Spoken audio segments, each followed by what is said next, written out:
Hi everyone. School has started and I just have a senior, so it feels so different to me right now. It just feels like fall is coming, and so everything has changed. I don't have a child that I'm like, wow, I got to get him out the door in the morning anymore. But how are you doing? Let's have another check-in with your body. What is your top emotion lately? Like, where do you feel it in your body? Do you feel relief or kind of a little bit of worry or anxiety, or you clamoring to get on top of something that you wanted to do as soon as the school was back in? It's just a good idea to do that once a day. Like, observing yourself just takes you away from being at the effect of your emotions, and it brings you out from underneath it and allows you to have the space you need to gain the awareness around it and then be able to manage it using your mind and making decisions. From there, with this space, you can pivot into something you'd rather be feeling or rather be doing instead of just the rat race of it all. And I have found that in my downtime and even these breaks that I take sometimes when I don't do a podcast 1 week, I find myself in the quiet time. And what got me through having young kids is not getting me through having teenagers and adult kids that need to accomplish, and running around and running myself ragged and ignoring myself almost isn't needed right now. What I need is to check in with myself. It sparks a reframe for my situation and it changes the trajectory of my day for the better. So there's a reminder for us all. But the actual topic about our episode this week is negative space and how important it is. I was talking to a friend about her situation at home with her kids, and she was telling me how her husband so often responds to them in a way she doesn't agree with.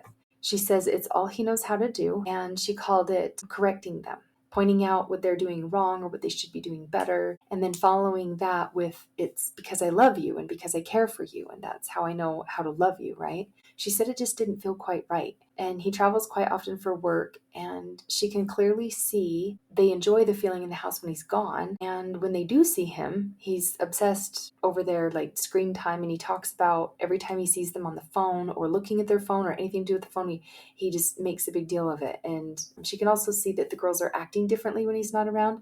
They're more relaxed, and she wished that he knew this unguarded side of them. So it was her suggestion that I make this podcast about what came to my mind as we were talking. More often than not, we get confused about what to do and we forget what our true focal point in life is. We're inundated with too much information, and other things seem more urgent sometimes. But as my friend and I talked and we were relating to one another, I began to think of her girls as a live, growing, and adaptive, fluid creation of theirs. And I thought about how creation is a work of art, and it's their work of art is formed by how it responds to its surroundings.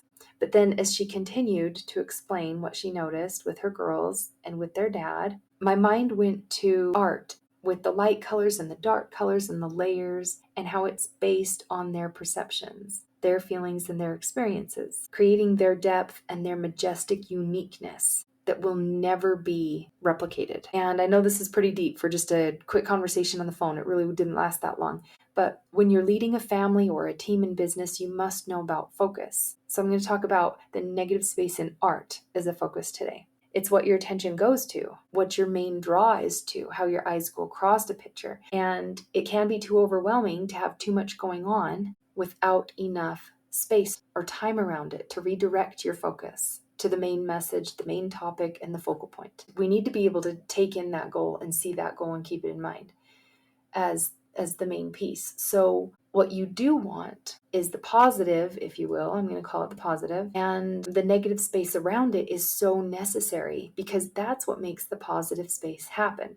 The negative brings up the tension, the drama. It creates a pivot because it hits its limits next to the positive. When you're leading a family or a team in business, you must know about how to focus, what your attention goes to, and that you want your attention to go somewhere on purpose. It can be too overwhelming to have too much going on, too much information without enough space or time. Bring it in. You want to have a focal point. The negative space around it is necessary because that's what makes the positive happen. They complement each other. Where the positive and negative spaces meet are where the limits are. And they are the positive piece of the work. At any given time, that negative space can be taken up into the positive space area by adding something in. There must be an understanding of both positive and negative in any masterpiece, or it's just simply chaos. because it's not organized. Did you know that art had a negative space? Maybe you've heard this before. It's the absence of something. It's the space around it. It's what it lacks and what it isn't. It's what's not there. Did you know that creators and artists have to work with this concept, and they consider it to be just as important as the main piece, constantly considered as the art's main focus is being formed? It's a super important part of it. And maybe you can start to see that its purpose is to help the main piece stand out. It takes your attention, it directs it to a flow across the details, and it's evoking the individual to have an experience, right? Through your eyes and your senses drawn across it. You're seeing what it has to offer. Okay, you're looking at it, it's carrying you through this experience. And as you absorb it little by little, your mind melds a story around it. And that story calls your senses and puts feeling directly into your spirit. It's a beautiful thing. Art is timeless. So is rhythm and nature. They're all intertwined with our spirituality, and it is so important that we spend time with it.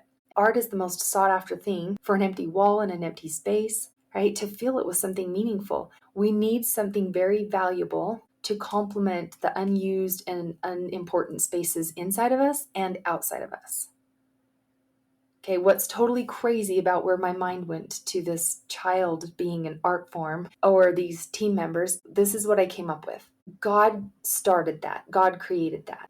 Everyone comes into this world prepared with an outline already, and I'll just refer to it as our essence. We have a one-of-a-kind essence that was given to us, and it's perfectly imperfect. It's authentically them.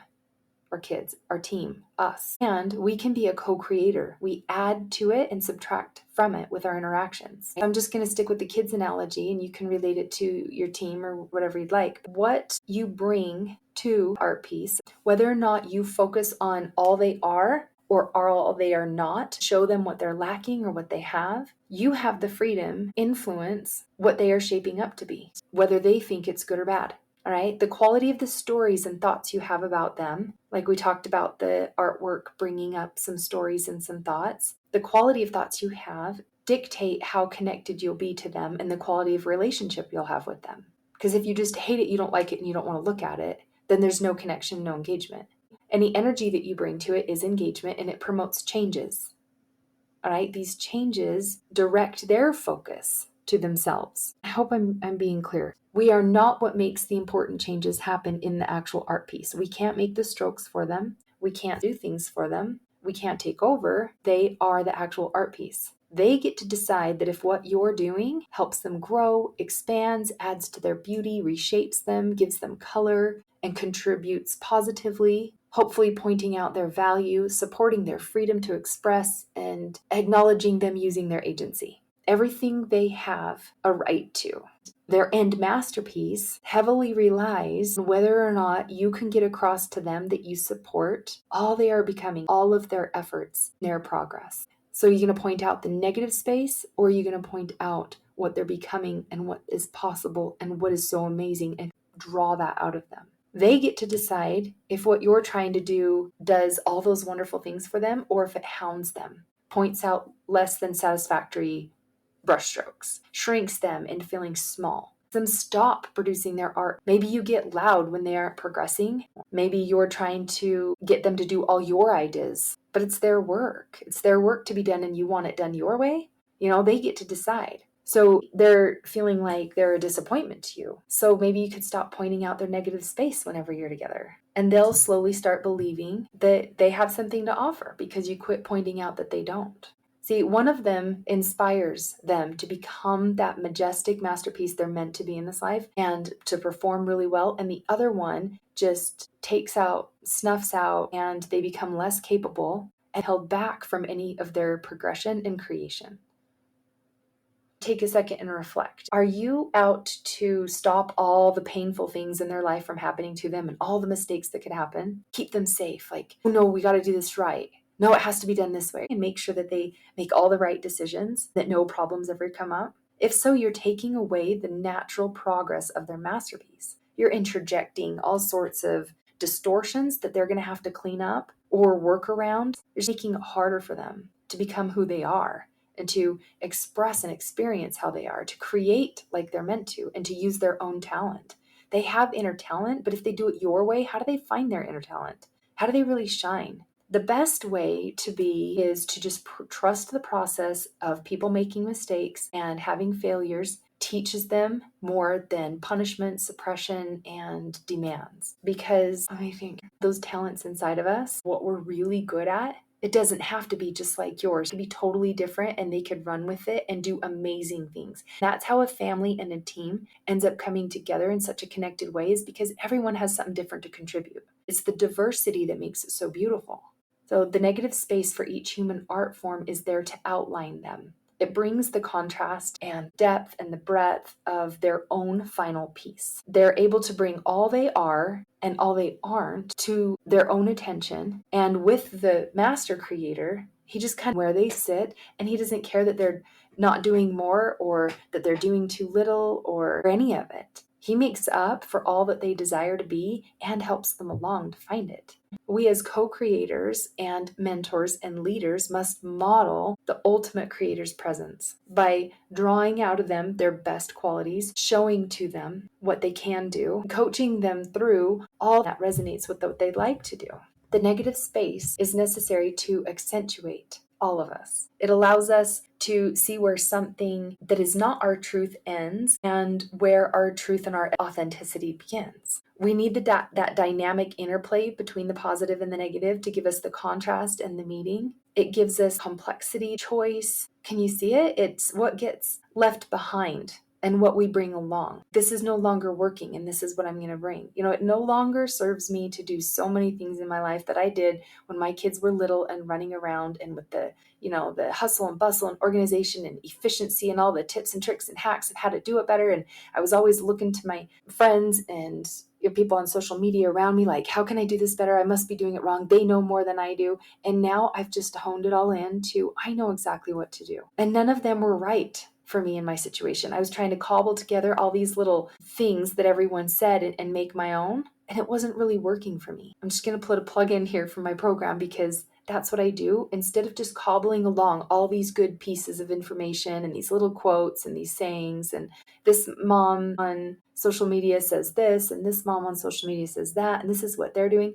I want you to stop, turn it all down, shut it all off, and just look inside of you and connect with the real creator who created you to find your own purpose in your own place. That is really important to me. I look back over the last 3 years, 4 years even, this whole process to me finding myself, and it had nothing to do with everyone around me. And I spent all those years in business and kids looking around outside of me. I'm going to model that. Well, no, I have my own. And it's more beautiful and it's more fulfilling than anything I could have found.